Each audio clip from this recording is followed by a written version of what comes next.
Hi. இன்றைக்கி வந்து எங்கள் மாமியாரை கிளப்புற வீடியோ தான் பார்க்க போகிறோம். அவங்களுக்கு வந்து மேக்கப் போட போகிறோம். அதுக்கு ஃபஸ்ட்டு வந்து லோஷன் போட போகிறோம். நெக்ஸ்ட்டு பவுடரு, ஐலைனர், பொட்டு எல்லாமே போட போகிறோம்.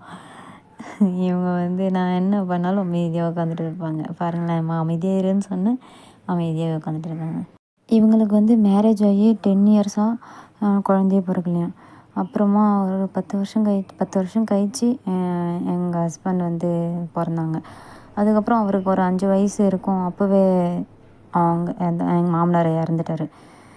அப்போலேருந்து இவங்க தான் காலையில் டைம் கூட தெரியாதான் இவங்களுக்கு. காலையில் 3 மணிக்கே வந்து வீட்டு வேலை, அந்த ஹோட்டலில் வேலை செய்வாங்கள்ல, பாத்திரம்லாம் கழுவுறது, அந்த வேலைக்கு போவாங்களாம். அது ஒரு நாள் ஃபுல்லாக வேலை செஞ்சால் ஒரு 2 ருபீஸ் 3 ருபீஸ் அப்படி கொடுப்பாங்களாம். அதை எடுத்துகிட்டு நைட்டு மிச்சமான சாப்பாடு, இந்த ஹோட்டலில் சாப்பாடெலாம் அதெல்லாம் எடுத்துகிட்டு வந்து நைட்டு கொடுப்பாங்க. அதான் எங்கள் மாமாவுக்கு. மாமா மீன்ஸ் ஹஸ்பண்ட்.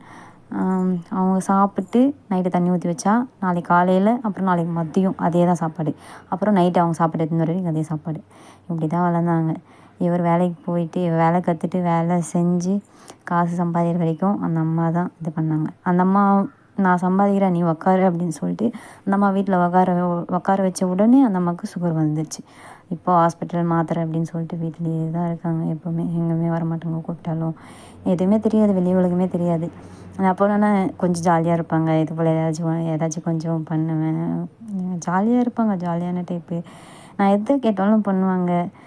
நான் எதனா ஆசைப்பட்டு எங்கள் மாமா கேட்டேன்னா அவர் பண்ணணுன்னாலும் ஞாபகம் வச்சுட்டு பண்ணுவாங்க.